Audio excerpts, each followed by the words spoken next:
everyone, welcome to another Tuesday Newsday. I'm Rem Alternis, and I am here today with Josh Derksen of Lynnvander Studios. How are you, Josh? Good, thanks. How are you doing? I'm good. Now, you were the lead designer for BattleTech Aces, correct? Yeah, I wear many hats on the project. Pretty much running it and then just sort of pulling folks in for expertise as needed. Cool. I'm excited to hear about the process and ask you lots of questions today. And I'm sure the chat will have lots of questions for you since we're talking aces. But Let's first, do it. yeah, first we've got some news. PAX Unplugged is this week, so Josh and I both will be traveling tomorrow to head there. Yep. So come to the Catalyst booth. We will have aces there, and Guardians of the Four Winds. Quincy of Quincy's Tavern will be at PAX, so you can come say hi. He's going to be on stream a ton, so that's going to be a lot of fun. And then we are doing, actually, let me grab my phone because I just confirmed this today. He's going to be doing a live stream walkthrough of Guardians of the Four Winds with Jay Foster of Swole Initiative and Oops All Himbos. And who else did he get me? He got me a comedian. I have to scroll. He was teasing me at one point. Steve Wrigley, who is in a comedy show that he and Jay are doing on Thursday night at PAX Unplugged. And I don't have a name for the last one. Oh, Kyle Shire will be there as well. So Guardians of the Four Winds with several influencers and gamer types. So that'll be a lot of fun. And then there's going to be the Six Sides crew. Yeah, Paul and the boys. I heard there's no audio. Is that true? But while Tyler's checking that, so Sunday it's going to be kind of an all Six Sides of Gaming day with.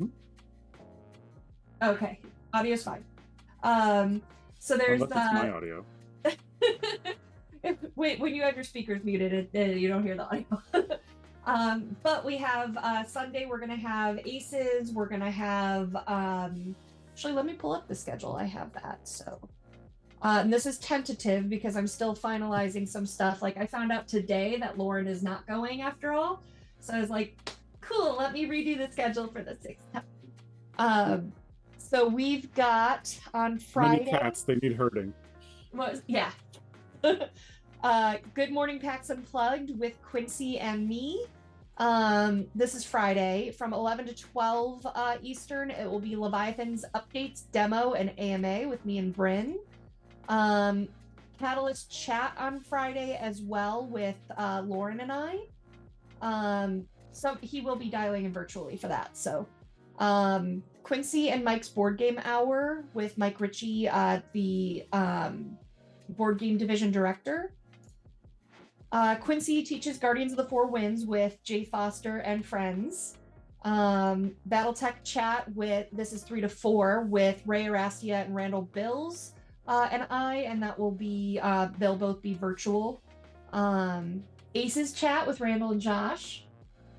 And then there will be a Friday night Aces scenario with the Six Sides crew. Then on Saturday, we have Good Morning PAX Unplugged with me and Jason Hardy from the RPG division. Catalyst demo team chat with Michael Sierravella and some of our agents on site. Fiction with John Helfers, and he's wrangling some authors to come on with us. Quincy and Mike's board game hour. Kung Fu Panda RPG with Jason Hardy. RPG chat session with Jason Hardy and RJ Thomas about Shadowrun and the other RPGs we have coming. Board game division update with me, Mike, maybe Quincy, and we're unsure, but Tommy Rice might be coming. He's a last minuter, so if he's there, he'll be there to talk Partha Wars. And then Sunday, so far I've got Good Morning PAX Unplugged with the Six Sides crew, Aces, Shadowrun Anarchy, maybe BattleTech Encounters, and there's still like 2 hours open. So there's still some shifting happening. So we'll see what happens, and go from there. So that is our tentative schedule. Whew. In terms of other news, guys, I know that you're waiting for the product schedule, the release schedule. It is still being put together. I did confirm that dates are way off. Like they have something that released already that was like coming up for a future release on the list. I'm like, nope, that's not right. So I don't want to share anything until that's done and finalized. And so he still, our salesperson still needs to meet with Lauren and Randall to get that cleaned up. Also in BattleTech news, we sent out the BattleTech fiction. I'm blanking on the name of what it was. Let me go get it. This was on the one that's part of the Mercenaries Kickstarter. Yeah, it's the Bounty Hunter anthology, but I forget what it's called. Tales of the Bounty Hunter. This is a BattleTech anthology edited by Phil Lee and John Helfers. The first version that they sent us didn't have the credits page updated, so we got a second one, and that has been uploaded, so that should automatically be fixed for you. So that is in there. I do know as well that for audio for Shadowrun, we've submitted Changeling is coming up. And so that should be publishing soon. We kind of wait on Amazon. Sometimes they're really fast and sometimes they are really slow, and sometimes they spit it back at us and say, fix this thing or whatever. So it's coming, but we don't have set release dates for that. XP Network, we are 2 weeks away from the launch on that. So I'm pretty excited for that. Trivia has been put together. A newsletter went out today with information on that. So just keep sharing that. Let's get that far and wide so that lots of folks are getting XP together. I'm excited to see where that goes after the launch week too, in terms of like, I think I can go in, they need to get me access, but I think I can go in and then you get XP every time you watch Tuesday Newsday because I can set it up in there. If we do streaming at conventions, I can probably get that finagled as well. So I'm really excited to see how I can use this long term. What else? Any other Shadowrun news that I have? I don't think so. Board game division, we're still fresh with the Quincy's Tavern release. Aces, you're starting to see in local game stores. Yeah, that's exciting. That's been exciting. And so I'm gonna share a little bit of something with you guys. I'm gonna be a little vague on this because I don't know how much I'm allowed to say yet. Okay.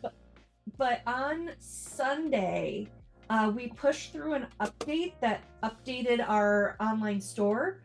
And there was a little bit of a period of a glitch where it was down for technical difficulties and stuff, but it's supposed to be, I think, up now.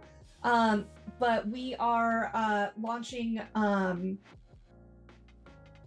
some changes that will allow us to finally get some of those swag items and stuff into stock. But we're doing like 120 of our top SKUs first, just to make sure that that goes well. You have so many. 120 is still a lot. Yeah, I think the master list was between 1,000 and 2,000, they said, and like, yeah. So yeah, we didn't want to do everything, so because that makes more things break. So we did our top first, and then we're kind of moving from there.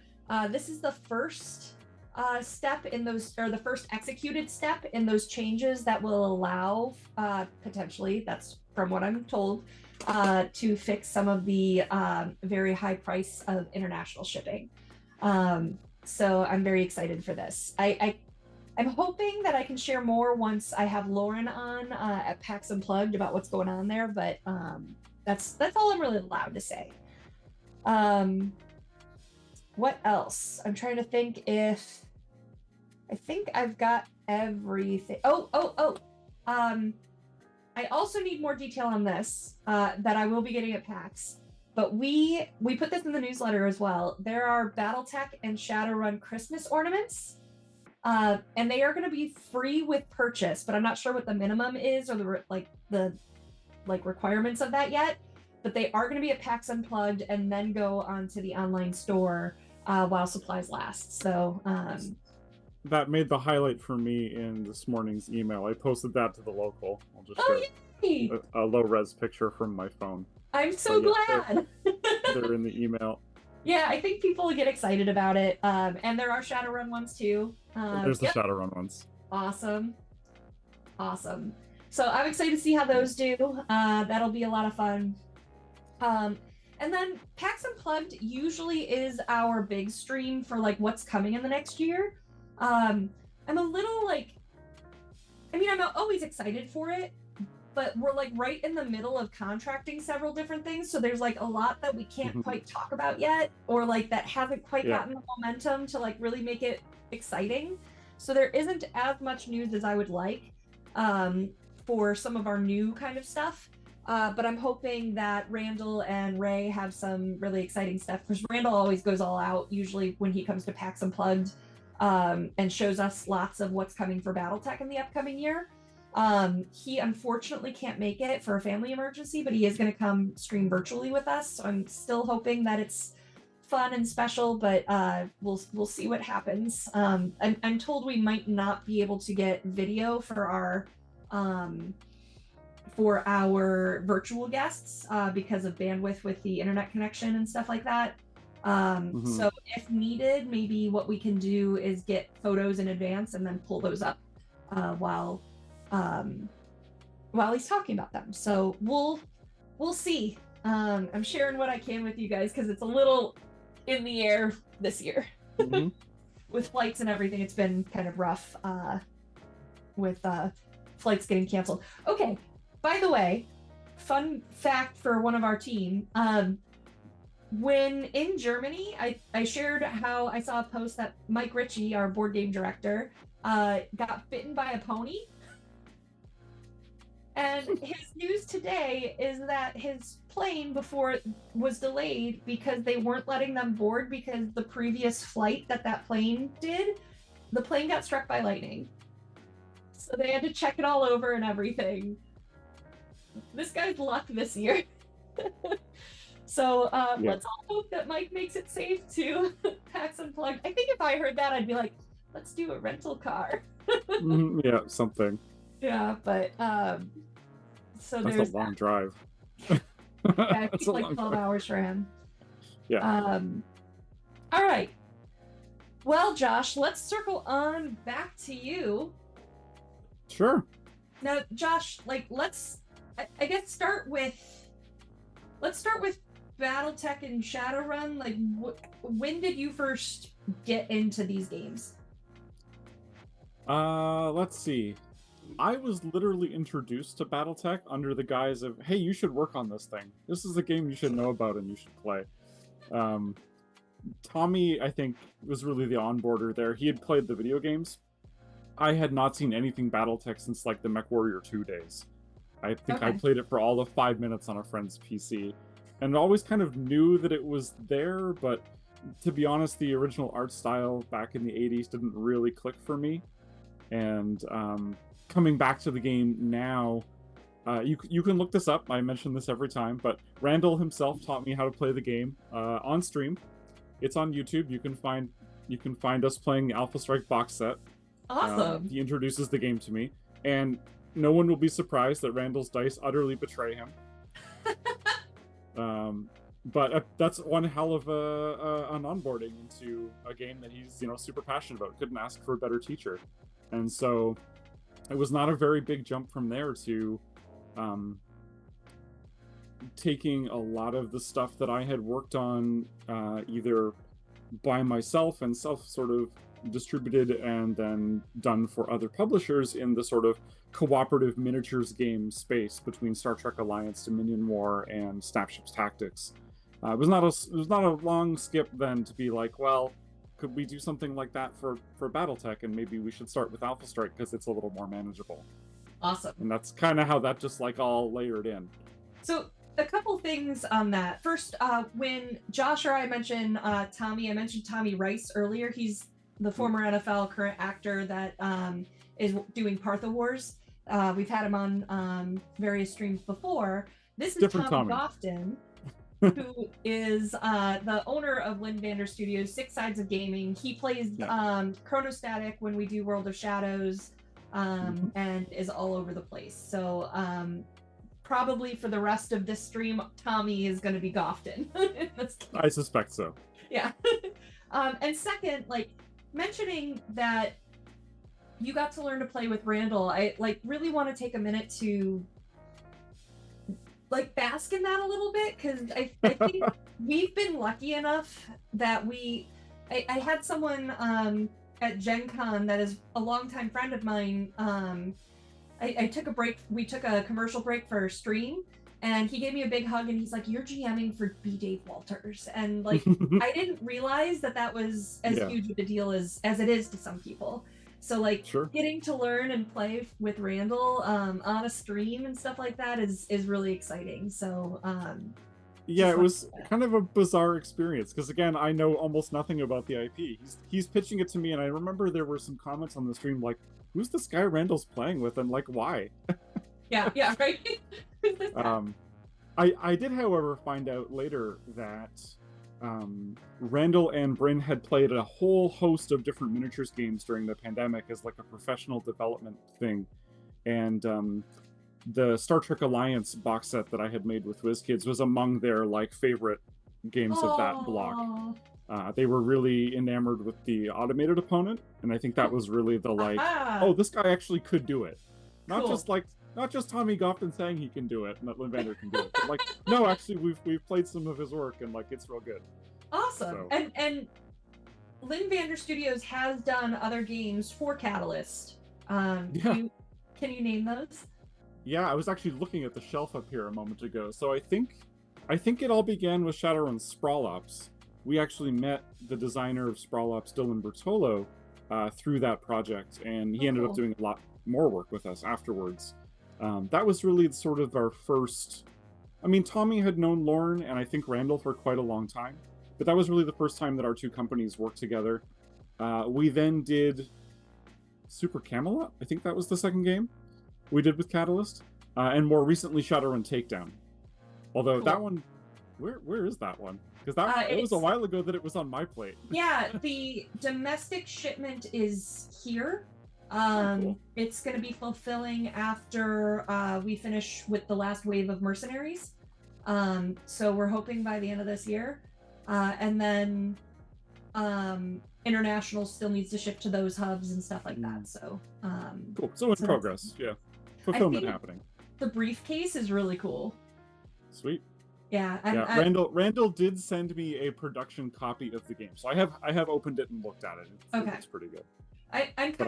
Did not know what the release plan or where it was at, because you can imagine with the number of different projects I've touched on or worked on that like the Kickstarter updates alone for just the things I have worked on is an inbox full.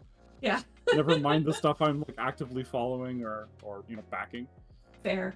I'm really excited for the briefcase because I'm not going to use it to store Takedown. Takedown's going to get its own spot, but I've been carrying the BattleTech minis case. Has all of my World of Shadows stuff with the book and my dice and everything like that.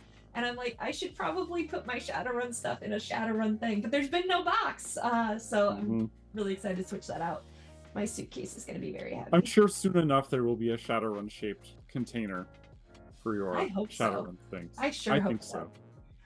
We have talked before about a Shadowrun minis game and the minis that are in Takedown being part of that. So more to come for that. But cool. So it seems inevitable. That's all I'm gonna say. So we got you into BattleTech.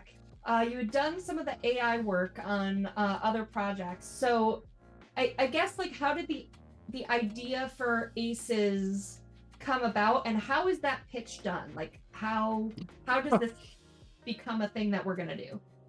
Yeah, so a lot of this was, and you'll see this pattern if you've ever looked at any of the other interviews or heard me talk about any of the other projects we've worked on at Lynnvander Studios, most of them do begin with Tommy Gofton. He really is our, I'll call him the ultimate pitchman.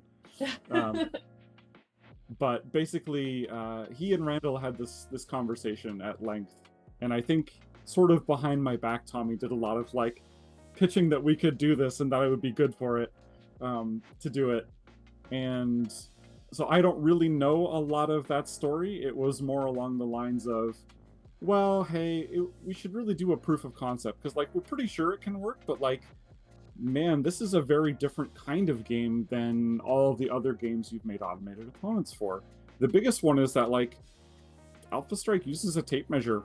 The movement is like completely freeform. You go wherever you want. Like all the flight path games that I had worked on and Snapships are both, they have a maneuver tool and a base that lock in, and it's very like regimented.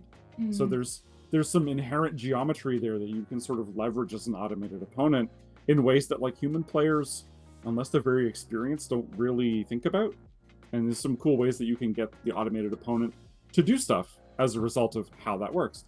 You don't have any of that in BattleTech. That's just like garbage, brand new. Okay, start over. Same paradigm, same kind of thought process for like, how do we make it go? But like the nubbins, the interior, all different, right? It has to be a completely different system because it's a completely different game with some different core mechanics. Yeah. Huh.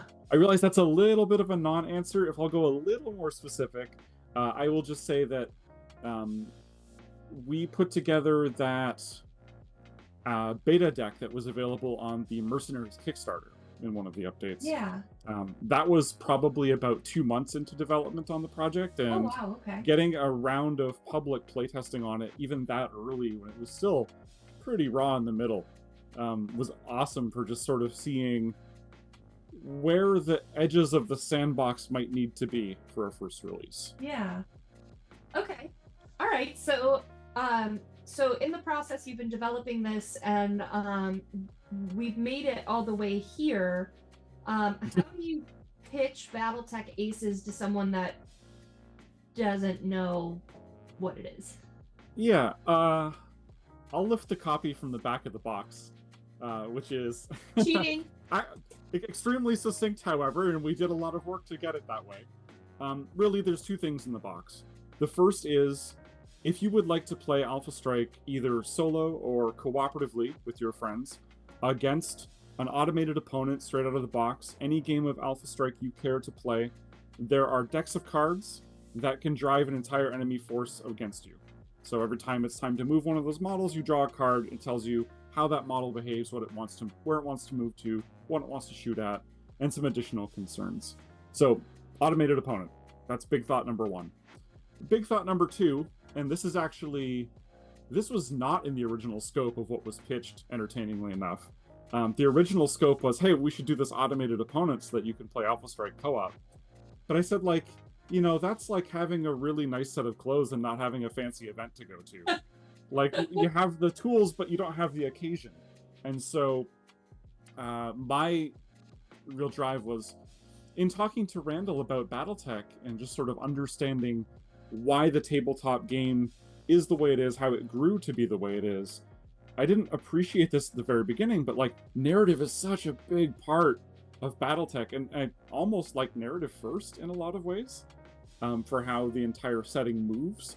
And so both of the, or all of the other projects I'd worked on kind of before that, Star Trek Alliance and Heroes of the Atari Cluster both have a very light narrative aspect, like just enough of a scenario briefing to hang your hat on. But I said, like, no, this should be like so much further along the slider of choose your own adventure BattleTech novel, but you play out all the tabletop battles. Cool. Like, I was like, well, if it's such a big narrative focus, then we really need to go full-on narrative campaign. Like, let's give you a setting, a story, build your player force, play that whole campaign end to end, make some decisions about how you're going to respond to the campaign as it unfolds, and, you know, hopefully you feel like at the end of it, that mercenary company that you started is yours. This adventure was theirs, and I hope, you know, that you feel like you were really immersed in the universe. And so this was the first time that I had 2 different folks actually to help write fiction alongside. Previous to that, it's always just been me writing like the absolute stub of fiction I could get away with to, just enough of a hook to hang your hat on and be like, oh, okay, this is what this is about. It's not just some models on a map.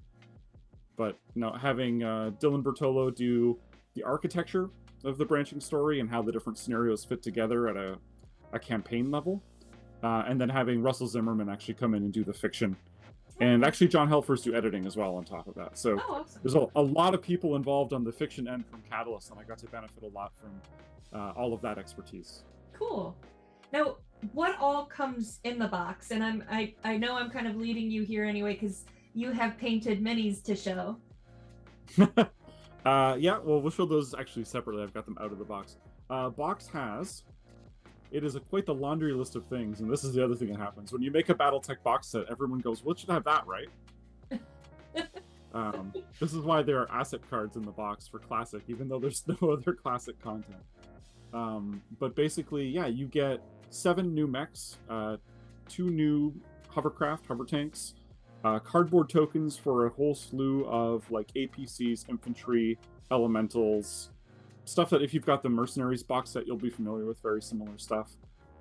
You've also got, let's see, a full set of cardboard terrain in Alpha Strike style, just like the buildings that come in the Alpha Strike box set. Cool. There is a 4-foot-long cardboard river with a 3D slot-together cardboard bridge, some 3D slot, sort of fold-up slot and tab hills that match the Alpha Strike buildings. So now you have, between the 2 box sets, quite a substantial table, and like a 4x4 play area actually feels a little bit full.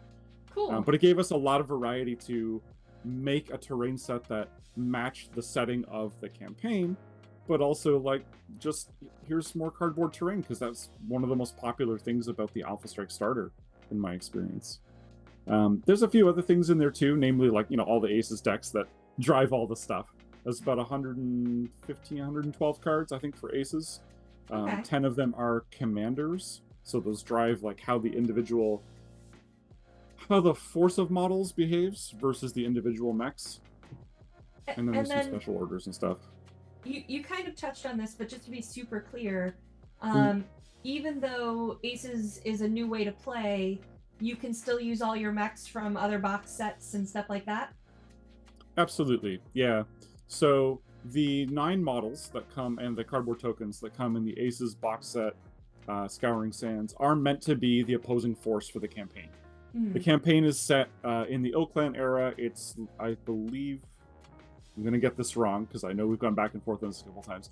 It's like early 3152, somewhere in the 3152, like just after Hour of the Wolf has happened. Hinterlands are still messed up. Basically, the Alenia Mercantile League is trying to get one of the abandoned Jade Falcon planets out from the thumb of some pesky Jade Falcon remnant, and hire you to come in and smooth things out in whatever way works best. So that is also why the campaign is some branching story and multiple endings. But all the plastic models that come in the box are meant to be those Jade Falcon remnants. They are the Jade Falcon 18th regular Epsilon Galaxy. Okay. All right, cool. So... And then, yeah, sorry, of course you can use all your other Alpha Strike models, because the player force is just 400 PV built off the Master Unit list, using the Mercenary list. So, like, I think there's a few thousand variants and models, like, that are canonically, rules suggested by the campaign setup you should use. It's your game, play however you want. You want to build a different force at 400 PV? Be my guest. Cool, okay. All right, so... do you happen to have the cards for the AI? I mean, somewhere. Show off? Actually, that's a lie. I have. Which version would you like to see? You want the early prototypes? You want the printed production ones from the box? I'm sure we have all of it here. Probably. I want to be able to show people that haven't gotten it yet, like how this works. Ooh. Actually, I'm going to unsleeve that one because it's a little bit of glare. Let's try that. Okay. That come through all right? Little dark. So we've got the aggressive, the balanced, and the cautious. Can you walk us through this? So first up, actually, the number in the corner, the big number, Yeah. is the priority order. So when you have a whole bunch of enemy units, they're all going to activate lowest to highest number. This determines the turn order for the enemy force. In the other corner, there is the roll for the deck. So this is, if you want a unit to play like a sniper, you give it the set of 6 cards that belong to this deck. Cool. And then whenever it comes time to actually move these models, you're going to refer to the top card in a unit stack to determine the first little sort of yellow shaded box here at the top of each column is like a behavior check. Like, what's the board situation? Am I going to decide to be aggressive about it? Okay, well, no, that's not true. I'll move to balance. Will I be balanced about the situation, or will I be cautious? If there are any enemies within 24 inches, that's the balanced for this one. Yeah, correct. That's a green check mark that means if this model has activated. Okay. So beyond that, once you've got a column decided, you then follow down the column to see the next section will tell you zones, how far away to look to see where your target might be. And so models usually prioritize things close to them, not always, because zones have different distances. Okay. But you try and hunt a target within a certain distance. And then after that, you pick a target with a certain color priority, typically, which actually keys into the commander card. There is a second set of cards that you need to leave on the table with your enemy force when you are playing, because that commander has some sort of global priorities that individual units will look to. I'll show you the upright commander card. There's 3 colored columns. So in this case, the red colored column for our Clan Jade Falcon mech warrior here is lowest TMM, most armor lost, and then lowest structure. Okay. For red target. Okay. So that will help you identify models in the player force that you might want to hunt. And then once you've got that kind of figured out, the bottom chunk here is a numbered list of where you want to move and what movement type you should use in Alpha Strike. So sometimes that's, get cover. Sometimes that's get as close as you possibly can. Sometimes that's get behind things. But they're all sort of in, what's the phrase I'm looking for? If you imagine filters, there are a whole set of filters to narrow down many possibilities into, most of the time, almost all the time, only one good spot to put that model. Cool. And see how it results. And how many cards are in the deck? Each roll has 6 cards, and you'll tuck a stack of those under an Alpha Strike unit card, so you kind of cycle through them for that model. If you have scenarios where you have multiple models that both want to be snipers, for example, you can split the deck in half and just make 2 little 3-card decks. Really, it's about the variety. You want more than 1 card, but not so many that it becomes onerous. Sure. But then, there's all the 8 core role types in Alpha Strike. Well, BattleTech period are in there. So, Brawler, Juggernaut, Skirmisher, Sniper, Striker, Scout, Ambusher, Missile Boat. Cool. Awesome. I feel like you've been quizzed on this before. Yeah, I have. I absolutely have. And I will mention that these ones have been slightly tuned towards the models in the enemy force that come in the box. Mm-hmm. So the Missile Boat deck that is in this set works really well for bigger, heavier, slow Missile Boat units. Works pretty well for combat vehicles too, because they're typically slow. But for example, one of the other Aces box sets, there is a light mech that is a Missile Boat. And so that Missile Boat deck is actually a little different. So you'll see in future Aces box sets, you can run any of the mechs in the game with this set of Aces decks, but in the future you will see more variations on them, which just give you a little bit more variety in how they play and more granularity to assign them in your own games. Cool. All right, so we've talked before about more box sets coming for Aces. What does the next set look like?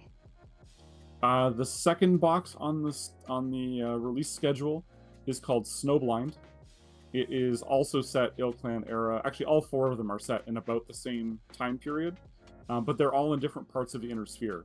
So whereas Scouring Sands is based in the Hinterlands, in the former Jade Falcon occupation zone, Snowblind is set in the Rasahog Dominion, up against the periphery border, and you are working to secure a battle mech factory during the Dominion Civil War, basically, that erupts as a result of the joiners and deniers disagreeing about whether the Dominion should join the O-Clan or not. Some enterprising planetary governor has decided that no, actually, my factory is rather important to the security of the Dominion, and man, it's really annoying that the entire armed force that's stationed on the planet is maybe doesn't see eye to eye with me politically, and maybe I should have some insurance. So you get sucked into the campaign that way. But yeah, your primary antagonists actually in that campaign it's split. The models are primarily Ghost Bear second line mechs in the box set, but there are some Pirate Force as well that show up. Okay. Do you know what mechs are going to be in it yet? Is that confirmed? Oh yeah. Yeah. Oh, well, this had to be confirmed about 2 years ago so that we could start all of the art pipeline for these projects. They were all pitched as part of the settings for the boxes. So when I said we were going to go narrative with it, it was also, well, it's like playing multi-dimensional Sudoku is how I refer to it. Picking BattleMech minis. Because BattleMech minis have to be something that isn't already in a force pack, so we got to do like a new variant that looks as different as possible. It's got to be able to be fielded by, so it's got to be in the MUL for that force at that time in that planet. It's got to be appropriate for the quality of force that is defending the planet, so like they don't have Omnimex if they're a second line clan force. It's got to be probably manufactured near that corner of the inner sphere. And then for my own internal like dimensions on it, it's got to be like, well, I'm gonna only make 7 or 8 mechs. I probably want an even mix of lights, mediums, and heavies, and assaults. I kind of want to make sure I have at least one good variant for every roll deck, so I can reasonably put 8 different rolls in the box and then some. So you can imagine that by the time you filter down this entire, 8-dimensional Sudoku puzzle, that like there's not a very long list of mechs it can be. Fair. Are you allowed to share with us which mechs they are? I believe so. I mean, I've talked a little bit about these at Gen Con. Okay. I think the one that I'm most excited for of the new sculpts that's coming in Snowblind is the Rhyme Otter. It is a medium mech, sort of lighter skirmishy kind of Ghost Bear thing. It looks a bit like the Grizzly, but it's jumpier. It's lighter and jumpier. Okay. All right, cool. The other fancy new one that's going to be in that box is the Viking 2C, which is a ginormous 90-ton hardened armor missile and gun platform. Awesome. Now, is the second box, Snowblind, is that also for Alpha Strike? Yes. Okay. Yep, we've got a run of 4 Alpha Strike boxes. The campaigns in them, while they all use the same rule set, and they're all set in approximately the same era, they are designed so that when you finish playing one with your mercenary company, you can take your force and play another. And cool. Even within that, even within Scouring Sands itself, the campaign story is, I mentioned before, it's a little bit of a choose your own adventure feel. Yeah. It has branching paths, so there are 21 or 22 scenarios total in the box. You will only see 7 or 8 of them in your playthrough. So even if you finish Scouring Sands and you decide you just really want to play another campaign, just jump back to the beginning and start making different choices. Cool. There is one scenario you will play no matter what, but everything else there's a good story reason for it. It's in the middle. Okay. But everything else is sort of like an hourglass. There's a lot of different paths that you can take through the adventure from beginning to end. Okay. All right. And then I've heard that we're supposed to be doing aces for Classic too, correct? Mm-hmm. Yep, that's been discussed. I would say it's pretty early days on that still. Okay. All right. All right. Nothing really worth announcing yet. Yeah, lets us know kind of what to expect in terms of there's not going to be an announcement at PAX Unplugged this week about it. There will not be an announcement at PAX Unplugged. Okay. I can definitively say that. Okay, cool. All right. Anything else that you want to add before we switch over to Q&A? No, I think I've been sort of keeping an eye on chat. Yeah, let's jump see on what people were saying. I'm just going to jump back to the top. So my first question for you is from Billy. You added co-op and single player with aces. What new game mechanic would you like to add to aces in the future?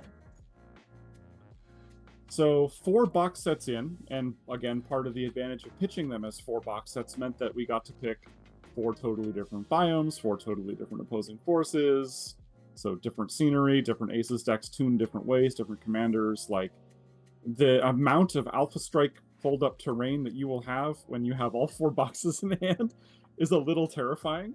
But it's also, it becomes the ultimate sandbox then, because then, like, between the stuff that comes in all these boxes, you're going to have a lot of good, serviceable parts to design your own scenarios or to use them in your own games, you know, even if you don't have a big fancy table. So there's a lot of cross-compatibility there. There were a few things that did not make the cut for the sake of box set product because they didn't quite make sense.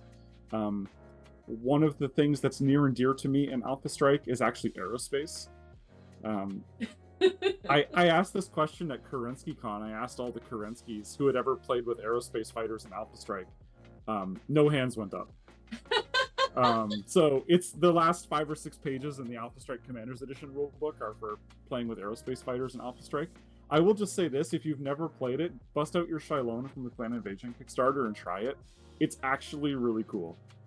Yeah. And so I have a design for an aerospace deck that did not find its way into any of the box sets. Aww. It didn't make sense.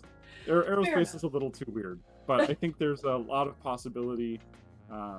We have talked about whether Aces cards will be available outside of box sets. That's a discussion that many people have asked us about, and we've talked about internally a lot. I think the answer is yes, but they will be different. They will be different Aces cards than the ones in the box set. Oh, okay. All right, cool. So, like, doing a small card pack, for example, lets us make a more tightly themed one without also taking on the development burden of writing a whole campaign or, you know, making a whole box set for it. So we can do some new commanders, we can do some additional, you know, other changes and fine tweaks to Aces cards, and maybe get some of those other weird rolls in there, like the aerospace ones. It's a good place to do that. Cool.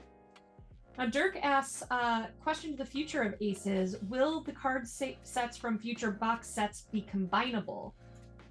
Yeah. Oh, yeah. If you really wanted to, you could take all 24 Brawler cards, 6 from each box set, smash them into a 24-card deck.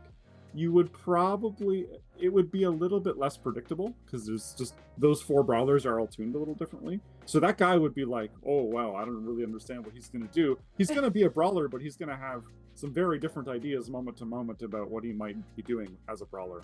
I will also say that it is possible you could just design a custom Aces deck by taking any 6 of them or any number of them really and smashing them together. Some of them across different roles actually do work quite well together. Like Sniper Missile Boat is an interesting combo, especially if you've got something like a Catapult that's got a mix of, you know, LRMs and direct fire weapons. That can actually work really well. Something like Brawler and Scout, maybe not so much. Maybe it depends on how heavy your Scout is. Brawler tends to assume he has armor and is going to play like he has armor. So if you put, if you give that deck to a light mech, it might not go so great. But there's a lot of, like it's all. There are almost no limitations about how you can build and assign those decks. And in fact, one of the fun design spaces we have in the campaign is we can actually swap out like a deck midway through a scenario. It's like, oh, this guy was playing as a sniper, and then like, oh, now he can be a brawler. He's got a different idea now because something has happened and can change his logic on the fly.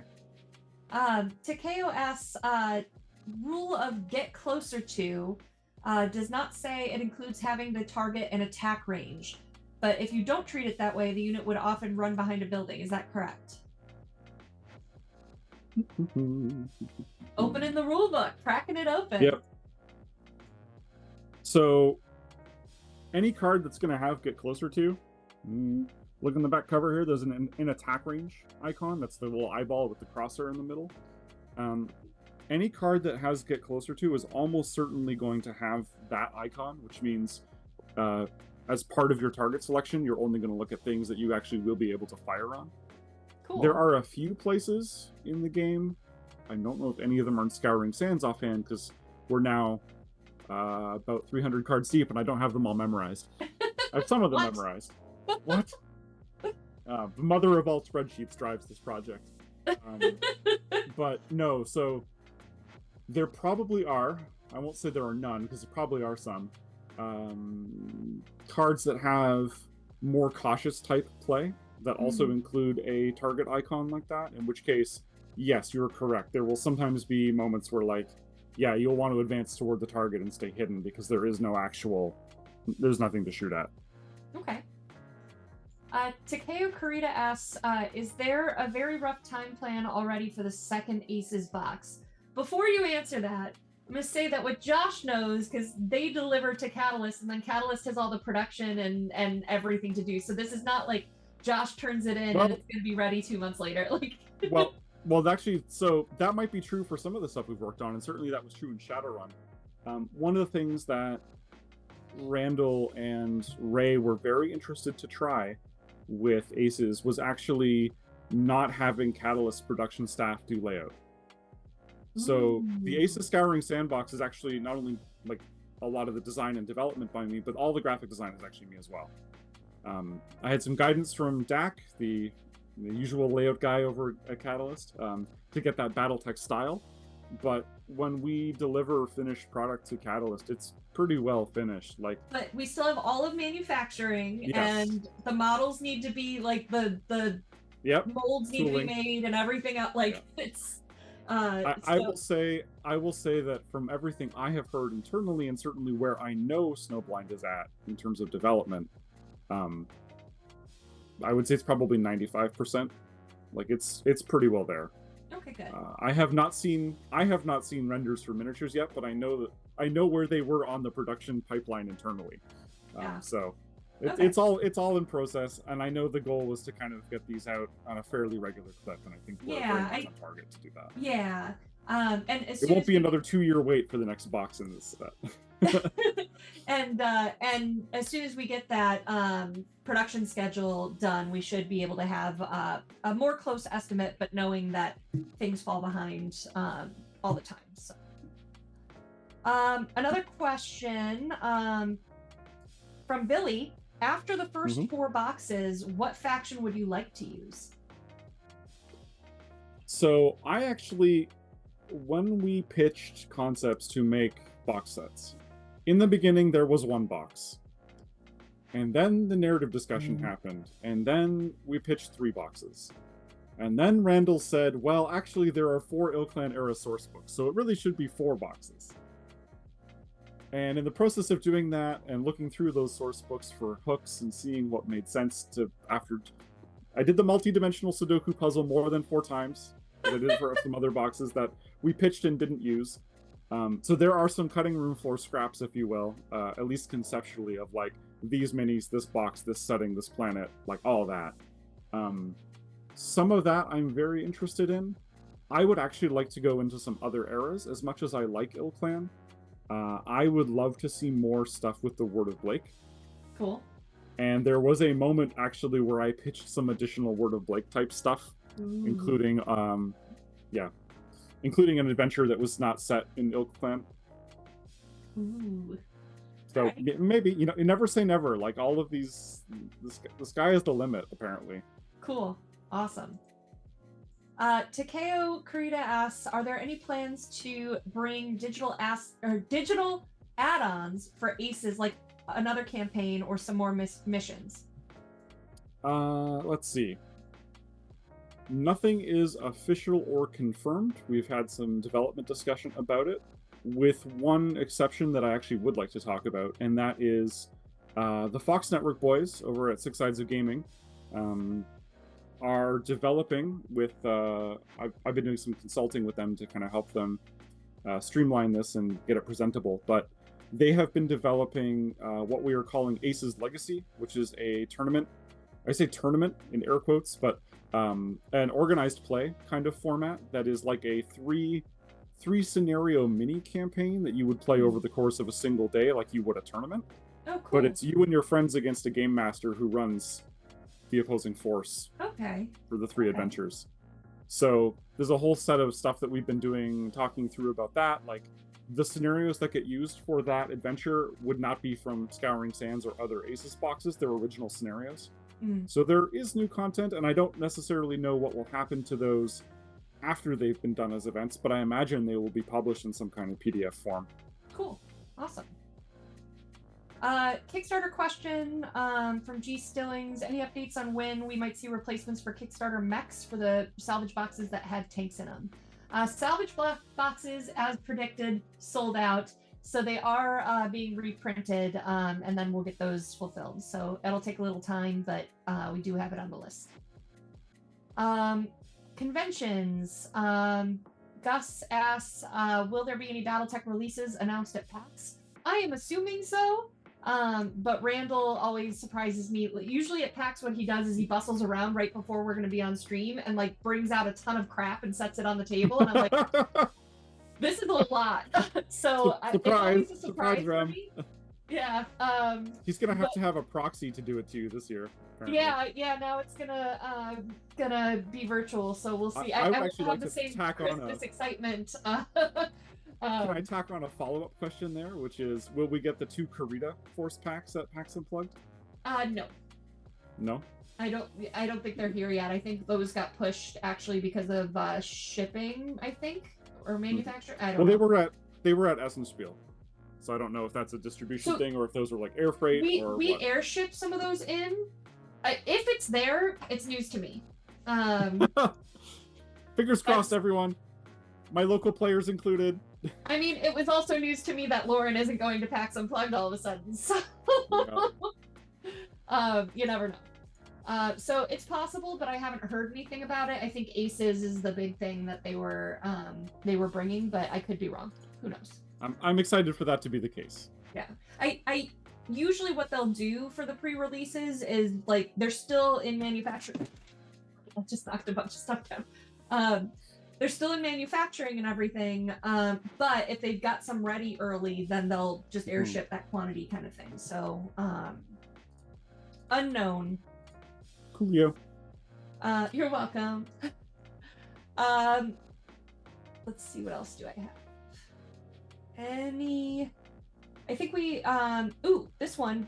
Billy asks, will future Aces releases past the first 4 be tied to campaign books?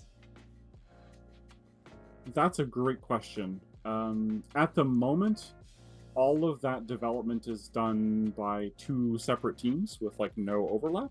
But that's not to say that wouldn't be the case in the future. Ray is a very busy guy. I don't get that much time to talk to Ray. But when I do, that's the kind of stuff that he and I talk about. Okay. Just to see, because I would very much like Aces to fit. Fit into the product line and sort of dovetail with other things that are in the BattleTech release schedule. One of which was, of course, Hotspots Hinterlands. That's part of why we got Aces first. And in fact, I remember there was some entertaining hand-wringing internally, maybe, about like, hey, this is the planet that got picked for Aces Scouring Sands. Nobody touch it. Get away. Fair. Get away. There was a lot of that happening internally, just so that we made sure that like nobody's stories crashed into each other. Right. Billy also asks, any chance we get an Aces deck for Raven Alliance Con for Aerospace? I mean, I'll confirm for you that Box 4 does feature the Raven Alliance as the opposing force.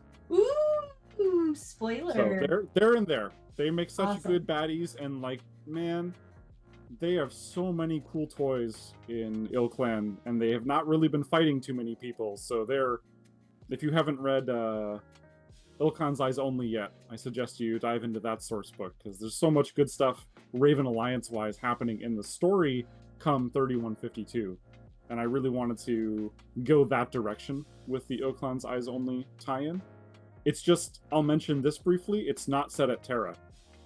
It's the other fourth of the Raven Alliance galaxies that it centers around is doing something back in the World's Alliance. Neat. Then I've got let's see, we've got last minute questions coming in. Prussian Havoc, any update on Leviathan's international fulfillment? Not yet, hasn't reached the hubs yet, so no word on that just yet. Leviathan's novel trilogy from Wargrim. Let me see if John responded to me last time I asked. Reaching year 3172 in MechWarrior 5 is one heck of an achievement, Crazy Slane. Yeah. That game starts in like pre-clan invasion, so you have 120 years of in-universe history to play your mercenary company for. Do your pilots age out and die in MechWarrior 5? Because that's a multi-generational mercenary company at that point. I don't think I have an answer, not at least one that I have scrolled up for quite a while and seen. So I'll have to put a new question in for him.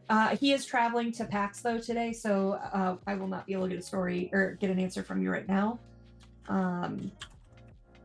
Date on Lev's trilogy, but it's sent, so hopefully I'll have that for next time. Bezcar, of course, one of our regular Six Sides of Gaming followers, asks, will there be a priority Paul Clarkson card in the Aces deck as Tommy promised us? I will say, no, that didn't get in the final product, but there is a lovely Destroy Objective token. Feel free to give that to whatever Paul is controlling, and the Aces deck commander decks will automatically go, that's gotta die. Awesome. Another question, where's the hottest Shadowrun gaming at PAX Unplugged after dark? I could be wrong, but the past 2 years I've been at PAX, demos are in the vendor hall right next to where our booth is. I don't know if that's still the case this year. I would assume so. And so when the vendor hall closes at 6, I don't think there's gaming, but maybe I'm wrong. Maybe they just block off the booth part. I don't know. But so I'm not planning anything. You might have a satellite area in the open gaming that's near the booth, like maybe within sight of. A lot of BattleTech events were run that way at PAX Unplugged last year. Okay. But the vendor hall is sort of a separate. They usually cordon it off. Okay. After 6 p.m.